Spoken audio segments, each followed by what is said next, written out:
사람이요, 우리가 점 하나의 차이가 굉장히 큰 것 같아요. 너, 나. 여러분, 점 하나잖아요? 님, 남. 점 하나예요. 그런데 그 의미는 완전히 달라지죠. 남은 나하고 전혀 상관이 없는 사람이고, 님은 내가 평생 사랑할 사람이 되는 거죠. 또 이 점 하나의 뜻이 완전히 달라지는 단어 가운데 하나가 이 포로와 프로라고 하는 차이예요. 보세요. 단어를 보면 비슷하게 생겼지만 프로와 포로는 전혀 다릅니다. 포로가 뭡니까? 포로는 무엇인가 매여 있어요. 하여튼 그래서 자유가 없죠. 뭐 돈의 포로가 되든 아니면 뭐 쾌락의 포로가 되든, 하여튼 포로가 되면 자유를 잃어버립니다. 그때부터 뭔가 매이게 되죠. 그러나 프로가 되면요, 어떤 분야의 전문가가 되는 거예요. 그 분야에서는 탑이 되는 거죠. 그러니까 그 분야에서는 뭐 이 사람은 완전히 물 만난 물고기죠. 내 세상이 되는 겁니다. 완전 자유를 느끼는 거죠. 우리 로마서 요즘에 큐티를 하면서 사도 바울이 우리에게 얘기하는 게 그거 아니에요? 이전에는 우리가 매였던 게 있잖아요. 우리가 뭔가 포로가 된 것이 있었어요. 뭐 그것이 물질이든 세상이든 권세든 뭐 그것이 나를 붙들고 있기 때문에 우리가 신앙생활을 하면서도 참 자유롭지가 않았습니다. 그런데 우리가 복음에 대해서, 말씀에 대해서 조금씩 알아가고 깊어져 가니까 이제 정말 신앙이라는 것이, 믿음이라는 것이 이렇게 우리를 자유롭게 하는구나, 우리를 즐겁게 하는구나 라는 것을 조금씩 깨달아져 가요. 다니엘은 어린 나이에 바벨론 포로로 끌려가게 됩니다. 그런데 그가 포로로 끌려갔지만 이 바벨론 땅에서 무엇이 되었냐면 프로가 되었어요. 그러면 어떻게 포로로 끌려간 포로가 그곳에서 정말 그 현지 사람보다 더 뛰어난 프로가 되었을까요? 몇 가지 이유가 있는데 추려보면, 첫째는 그래요. 이 다니엘은요, 포로로 끌려갔지만 늘 하나님과 소통하는 사람이었어요. 그는 뭐 불구덩이 넣을 거야, 뭐 어떻게 할 거야, 그런 거 개의치 않고 늘 하나님 앞에 저 예루살렘의 창문을 열고 하나님께 기도를 했습니다. 하나님께 물었다는 거죠. 하나님과 소통했다는 거죠. 하나님이 하시는 말씀을 듣고 또 자신의 문제를 내어놓고 하루에 3번씩 그렇게 시간을 정해서 하는 것, 여러분 그건 쉽지가 않아요. 제가 이제 엊그저께부터 40일 5번째가 들어갔습니다. 그런데 여러분, 이거 마음이 조금만 분주하잖아요? 그러면 정신이 없어서 잊어버려요. 이 현장로 나가는 게. 그러다가 제가 알람을 2번을 맞춰놔요. 3시에 한번 맞춰놓고 8시 반에 맞춰놓습니다. 그래서 3시 반에 요거만 하고서 얼른 나가야지. 그러다가 놓쳐서 저녁에 나간 지도 많아요. 7시, 8시 때 나간 지도 많아요. 깜빡하면. 그런데 다니엘은요, 하루에 한 번도 아니고 3번을 정해서 그렇게 늘 하나님과 소통하는 그런 영성 있는 사람이었죠. 그렇기 때문에 그는 하나님의 도움으로 그 많은 시험들, 그리고 얼마나 많은 대적들이 있었겠어요. 그것을 이길 수 있었다는 것이죠. 그리스도인은요, 그리스도인이 이 세상에 하나님의 그리스도로서 프로로 살려면 가장 중요한 게 그거예요. 하나님과 소통돼야 됩니다. 우리 청년부 설교 오셨던 목사님이 그런 이야기를 하시더라고요. 그냥 하나님과 중얼중얼 소통, 그런 얘기 하시더라고요. 뭐 특별하게 뭐 우리가 걸어가신 아버지 때 장소를 가리고 형식을 차려서 그런 것이 아니고 그냥 오며 가며 중얼중얼, 하나님이 어쩐데요? 뭐 그런 거 아니겠어요? 하나님 오늘 이런 일을 해야 되는데 어떻게 해야 된대요? 하나님 이런 문제가 있는데 하나님 어떻게 풀어야 되겠습니까? 하나님 이 마음 가운데 근심이 있는데 어떻게 했으면 좋겠어요? 이게 중얼중얼 아니에요? 참 맞는 것 같아요. 그게 쉬지 않고 기도하는 거 아니겠어요? 그게 진짜 우리 생활 가운데 영성이죠. 그것이 진짜 영성이라고 저는 생각해요. 다니엘이 저는 그렇다고 생각합니다. 다니엘이 일상생활 가운데에서 그렇게 중얼중얼 하듯 하나님과 늘 소통하는 사람이었다는 거예요. 두 번째는 이 다니엘은 아주 수준 높은 도덕성을 가지고 있었다는 거예요. 여러분, 그 대적자들이 요즘에 우리 청문회 하는 것처럼, 인사청문회 하는 것처럼 그냥 돋보기로 얼마나 세세하게 쳐다봤겠어요. 저것이 혹시 뭐 잘못하는 게 있지 않은가, 혹시 뭐 문제가 있지 않은가, 저거 무슨 뭐 돈의 문제가 있든 뭐 어떤 문제가 얼마나 사람들이 찾고 다녔겠어요. 그럼에도 불구하고 이 다니엘에게서는 조금의 흠도 하나 찾을 수 없었다는 것이죠. 우리가 이 도덕성을 우리 교회의 말로, 성경의 언어로 표현하면 거룩함 아니겠습니까? 정결함 아니겠어요? 순전함 아니겠어요? 그리스도인은 그래야 한다는 것이죠. 그리스도인은 어느 곳에 내놓아도 거룩함이 드러나야 한다는 것이죠. 교회 안에서 거룩하지 않은 사람이 어디 있어요? 저는 이제까지 본 적이 없어요. 아무리 싸우고 문제가 많은 교회도 하여튼 교회 안에서 오면 정말 다들 그냥 영성이 철철철 넘치고 은혜가 철철 넘쳐요. 중요한 것은 어디에서 해야 되냐? 이 교회 문 밖을 나가면서 그 거룩함이 나타나야 된다는 것이죠. 그래서 어떤 분이 그런 이야기해요. 진짜 믿음은, 진짜 신앙은 사람들이 보이지 않는 곳에서 나타난다, 이렇게 이야기하더라고요. 진짜 믿음은요, 진짜 신앙은 어디에서 나타나느냐? 바로 아무도 보지 않는 그곳에서 나타난다는 거예요. 세 번째는 이 다니엘은 실력이 있었어요. 실력을 갖추고 있었습니다. 그 대적자들이 그 바벨론 사람들이 쫓아올 수 없는 타의 추종을 불허하는 탁월한 전문성이 있었다는 거예요. 이게 어디서 왔겠습니까? 여러분, 하나님이 주신 지혜도 있지만 그는 자신을 계속 갈고 닦아서 시대에 짙어지지 않도록 그렇게 실력을 쌓았다는 거예요. 이게 참 중요해요. 우리 그리스도인들 가운데에 아쉬운 것이 이거예요. 영성도 좋고 그리고 거룩한 삶도 있어요. 그런데 한 가지 부족한 게 뭐냐면 상당히 많은 그리스도인들이 실력이 없어요. 여러분, 세상 사람들, 그 사람들은 자기 자신을 믿고 공부를 합니다. 그런데 우리는 누구를 믿고 공부를 해요? 우리는 누구를 믿고 살아갑니까? 세상 사람들은요, 나가 전도해 보세요. 예수님 믿으세요. 나는 날 믿어. 이런 사람들 수두룩합니다. 세상 사람들은 자기 지혜를 믿고 자기 열심을 믿고 그걸 가지고 공부하고 그걸 가지고 세상에 살잖아요. 우리는 누구를 의지합니까? 우리는 하나님을 의지해요. 우리는 하나님의 인도하심 가운데 살아요. 그런데 문제는 뭐냐면 자기를 믿고 사는 세상 사람들도 실력이 없다는 거예요. 뭐가 문제일까요? 우리가 교회 안에 믿음의 실력이든 말씀의 실력이든 영성의 실력이든 세상에서 이야기하는 그 분야의 실력이든 우리는 그 세상 사람들보다 더 뛰어난 실력을 갖출 수 있어야 돼요. 여러분, 그러면 어느 곳에 가든지 쓰임받습니다. 저도 신학을 하기 전에 이제 신문사에 일할 때에 여러분 말씀드렸잖아요. 처음에 들어가니까 맨날 시키는 것 허드렛 일 다 하죠. 그런데 저는 주일은 안 됩니다. 그런데 자신들보다 선배들보다 더 좋은 기사 써오니까 그거 뭐라 안 하더라고요. 나중에는 막 사장님이 그냥 봉투를 주시더라고. 너무 고맙다고. 실력 쌓으면, 실력이 있으면요, 능력이 있으면요, 어느 곳에 가든지 무시하지 못해요. 여러분, 무시하지 못한다니까요. 무시를 못해요. 그러니까 우리가 영성과 탁월한 도덕성과 전문성을 가지면 우리 인생은 절대로 포로와 같은 인생을 살지 않는다는 거예요. 우리는 프로와 같은 인생을 산다는 거예요. 특별히 우리 남청주 교회, 우리 믿음의 권속들이 그랬으면 좋겠어요.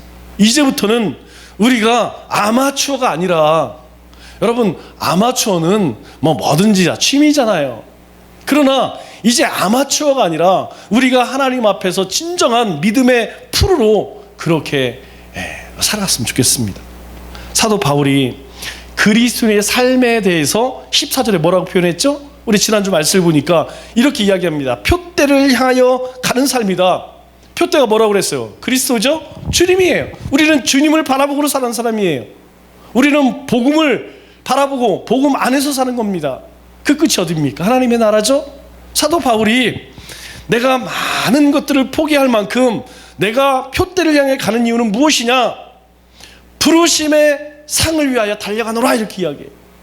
내가 그 표대를 향해 하나님 주신 믿음을 가지고 달려갈 때 하나님께서는 우리를 위해서 준비해 놓으셨는데 그 상을 위해서 하나님이 참 잘하였다 착하고 충성된 종아 라는 그 하나님의 상을 위해서 나는 달려간대요.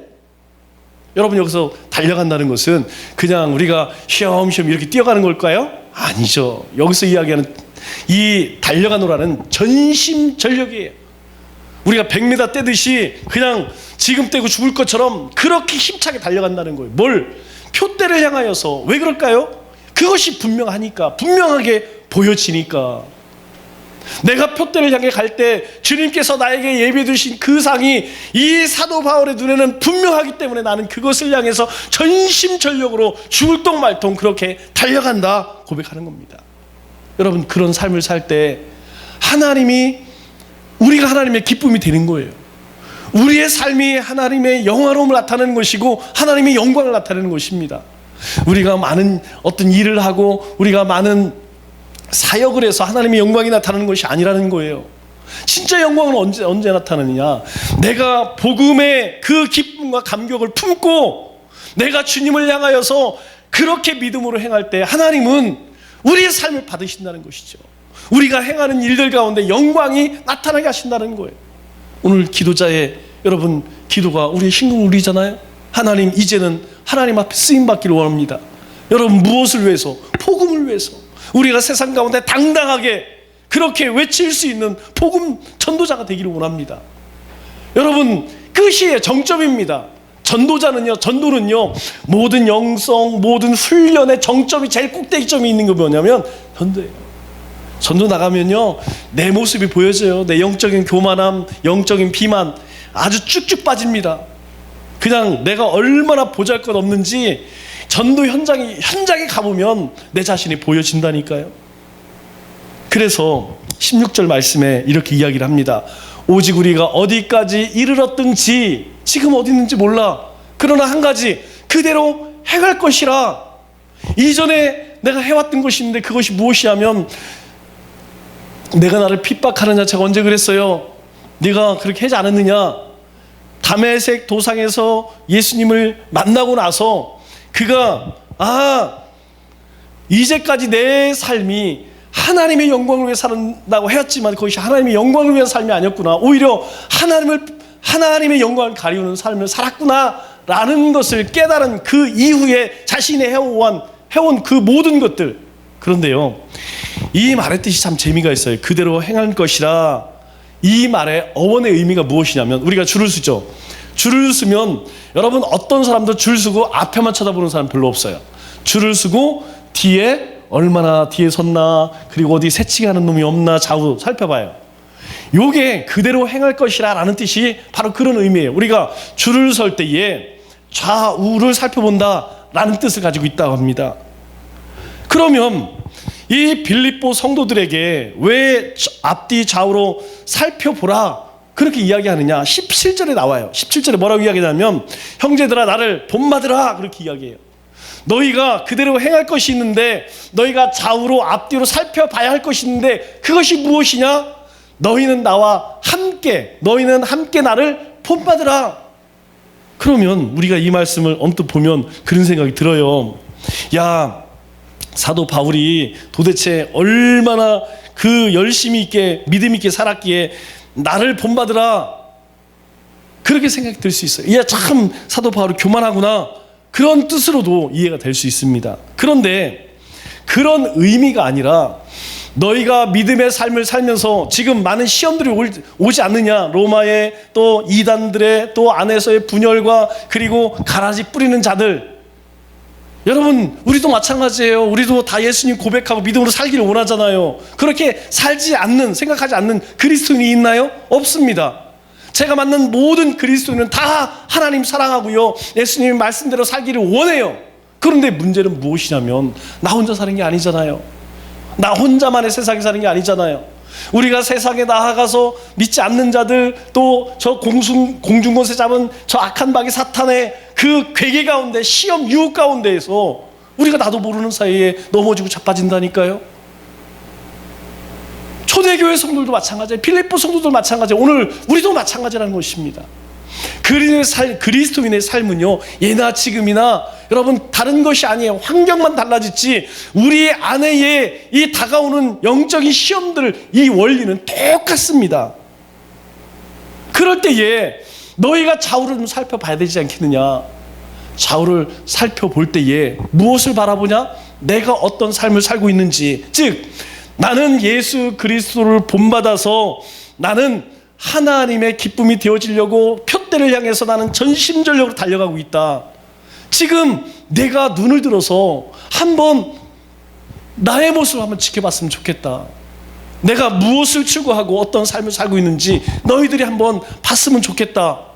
그래서 그 다음에 이렇게 이야기하죠. 그리고 너희가 우리를 본받은 것처럼 그와 같이 행하는 자들을 눈여겨봐라. 이 얘기는 사도 바울만 그렇게 한다는 거예요?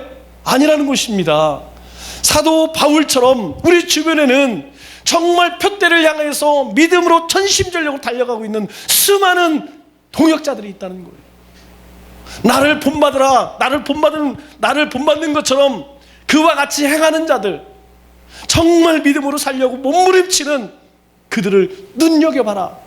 그냥 내가 생각하는, 내가 정한 내 신념으로만 살지 말고 주변에 어떻게 살고 있는지, 정말 믿음으로 살고 있고 정말 하나님을 사랑하는 그 삶을 살아가는 사람들을 너희가 어떻게 해요?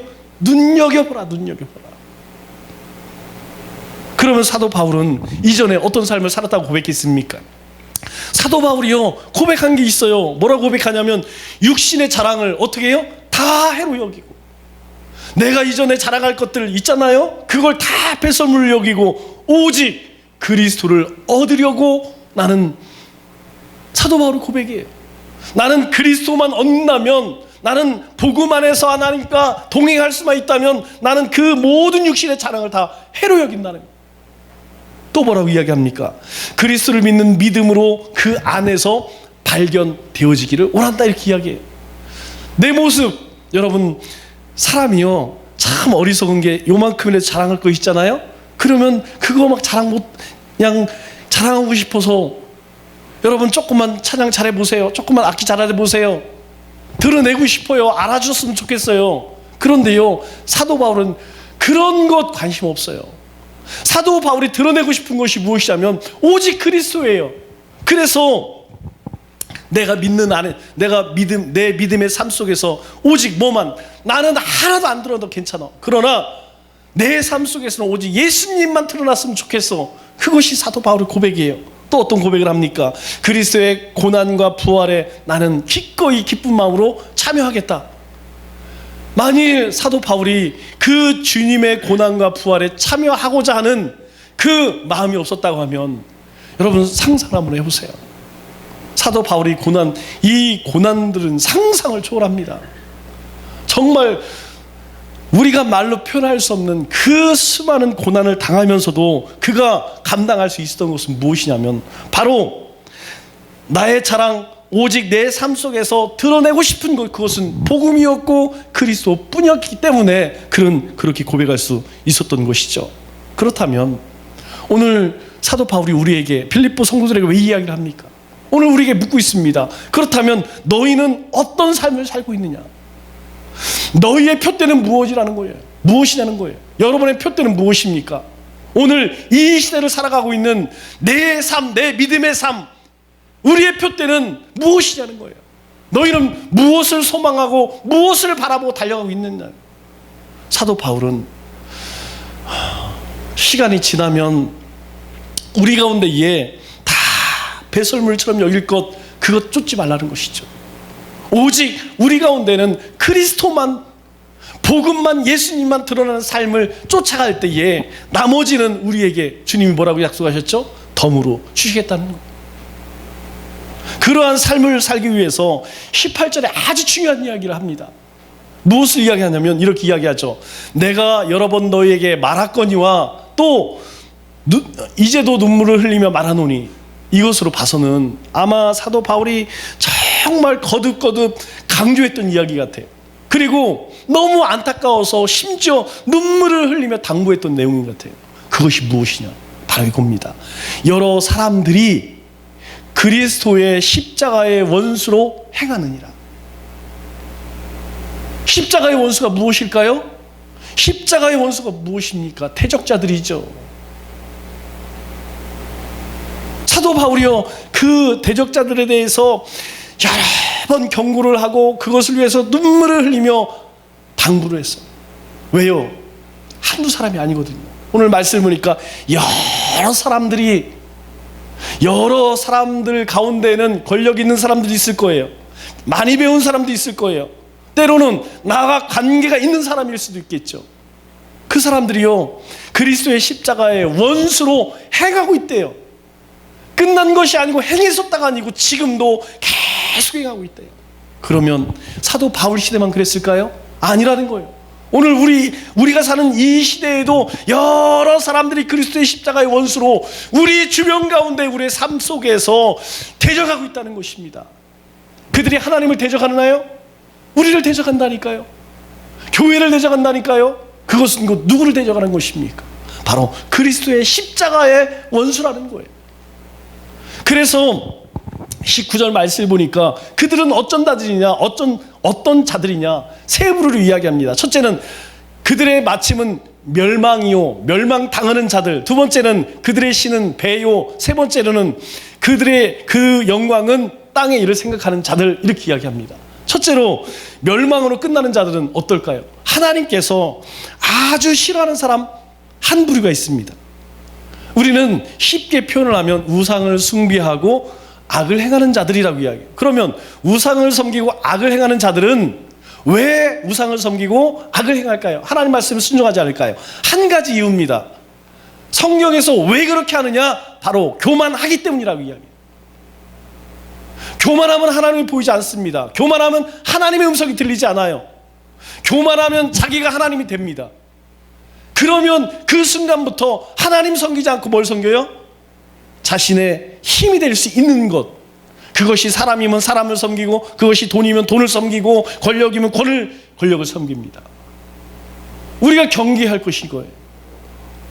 그래서 교만은 패망의 뭐라고요? 앞잡이. 우리가 망하는 앞잡이가 뭐냐? 교만이라는 거예요. 왜 주님께서 너희가 이 마음을 품으라, 그리스도의 마음을 품으라 이렇게 이야기합니까? 그리스도의 마음이 뭡니까? 그리스도의 마음은 두 가지라고 이야기했어요. 겸손과 순종입니다. 주님께서는 나는 온유하고 겸손하니 이렇게 말씀하세요. 세 가지로 정리하면 온유하고 겸손하고 순종하라. 이것이 주님의 마음이라는 거예요. 이게 안 되면요, 안 되는 이유가 무엇이냐면 우리 가운데 교만하면 그래요. 여러분, 우리도 그렇죠? 우리가 겸손해지면요, 다른 사람들이 다 높여집니다. 그럴 때 고개가 숙여지는 거예요. 여러분, 우리가 세상 가운데 무릎 꿇는 것이 뭐 대단한 건, 그런데 내가 겸손해지지만 절대 그렇게 되지 않아요. 우리가 인간관계 가운데에서 고개를 숙이는 것은 내가 겸손해지면 안 된다니까요. 여러분, 높은 사람 앞에서, 나보다 높은 사람들 앞에서 고개 뻣뻣한 사람이 있어요?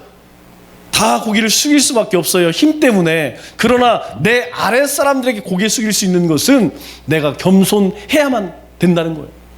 우리도 마찬가지라는 거예요. 신앙에서도 마찬가지라는 거예요.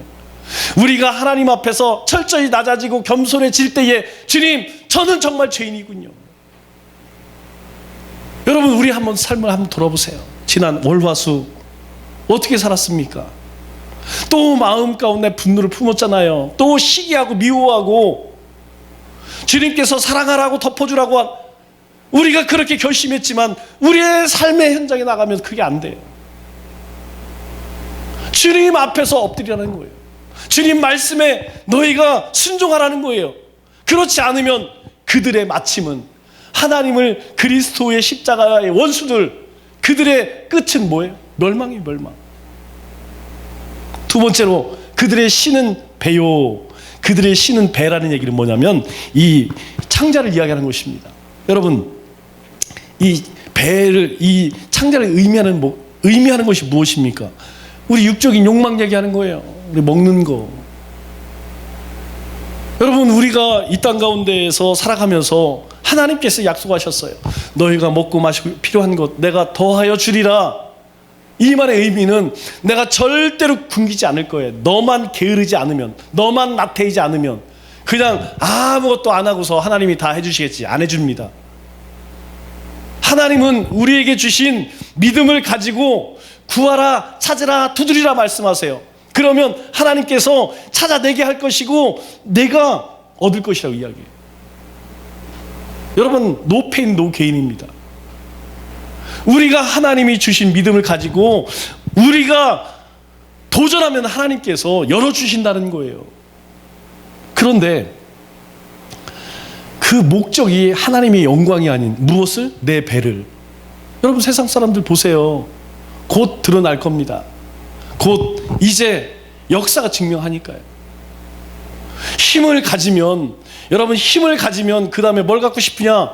돈 갖고 싶어요. 돈 가지면 그 다음엔 어디로 가나요? 명예로 갑니다. 다 그렇게 돼 있어요. 권력을 가지면 그 다음에 물질을 취하는 것이고, 권력과 물질이 많아지면 그 다음에 명예로 가는 거예요. 이제 권력을 얻었으니까 그 다음에는 돈으로 가겠죠. 순서입니다. 세 번째로, 그 영광은 땅의 일을 생각하는 자라. 땅의 일만을 생각하는 자들, 구체적으로 이야기하면 누구를 이야기하냐면 유대인을 이야기하는 거예요. 유대인들이 벗어나지 못한 한계가 무엇이냐면 율법이라는 거예요. 율법. 여러분, 새벽 예배에 나오신 분들은 뭐 귀에 박히게 이야기를 들었지만, 그들은 너희가 오직 하나님의 은혜로 구원을 얻었어. 의인은 믿음으로 말미암아 살 거야, 사는 거야. 그렇게 이야기를 해도 그들은 그래, 맞아요. 그래도 율법을 행해야죠. 어떻게 율법을 지키지 않고 우리가 하나님의 백성으로서 살아요? 그래서 그들이 자꾸 저 헬라파 유대인 그리스도인들하고 부딪히기 시작하는 거예요. 왜? 그들은 이방인들이거든요. 이방인들에게 율법이라는 것을 생전 들어보지를 못했어요. 그런데 그들이 613가지나 되는 그 율법을 어떻게 지키겠냐고요. 그런데 그거 지켜야 된다는 거예요. 그거 지켜야만 구원을 얻는다는 거예요. 다시 예수님이 오시기 이전으로 자꾸 돌아가는 거예요. 사람을 율법으로 얽어매서, 율법의 기능이 뭡니까? 정죄하는 것이잖아요. 정죄하는 것. 죄가 무엇인지 깨닫게 하는 것이잖아요. 그런데 그것을 주신 이유가 무엇입니까? 너희가 죄에서 떠나서 하나님의 거룩한 백성으로서 존재하라. 하나님 기억하라는 거예요. 그런데 하나님 사랑하지 않고 뭐만 남았어요? 형식만 남았잖아요. 그래서 주님께서 바리새인과 서기관을 책망한 이유는 딱 한 가지예요. 너희는 왜 형식만 남았냐? 너희의 중심은 어디가 있느냐? 오늘 그 영광은 그들의 부끄러움에 있고 땅에 이를 생각, 유대인들처럼 너희가 허울만 하나님의 백성, 그거 소용없다는 거예요. 그런 자들이 누구라고요? 십자가의 원수래요. 그들이 우리의 원수라는 것입니다. 우리가 이것을 잘 깨달아야 돼. 우리가 이것을 깨닫지 못하면 나도 하나님의 영광을 위해, 또 몸된 교회를 위해 세상 가운데 거룩한 하나님의 백성으로 그렇게 살아가겠습니다 라고 고백하지만 실제는 그리스도의 원수가 될 수 있다는 거예요.